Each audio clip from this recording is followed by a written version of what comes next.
এই চাচার দুপুরে আমার নাম ঝুমা, তুই চিনিস না আমাকে? কাঁদবি তুই, নিতে পাবি না বলা, তুই কষ্ট হবে, কে কেন আমার কি বলা তাইলে? হবে তা তুই কাউকে কিছু না বলে হারাম করে বিয়েটা করে নিলি কেন? আমাদের দুজনের অনেক দিন থেকে ভিতরে ভিতরে মাথা ঘষা চলছিল। মাথা ঘষা চলছিল তুই বিয়ে করে নিলি? দেখি তো পেছি মারা, বিয়ে করলি চলে যাবে, বারবার বলছিস কেন? তোকে জেলে হইলে পচাবো জামাই। ভাগ্যে ভাতার পাই না ছুরি, আবার গয়নার জন্য কান্দে। তুমি শাশুড়ি 35 বছর বয়সে তুমি ভাতারের মাথা খেয়ে ভাতারকে হারিয়ে ফেললা।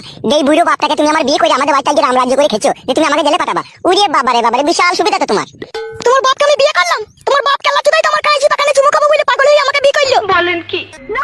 বাবাটা তো একটা গুদমারানির ভাই, বারবার মানা করেছিলাম বিয়ে করি না, শালা কথা শুনলো, শুনিস আমার কথা?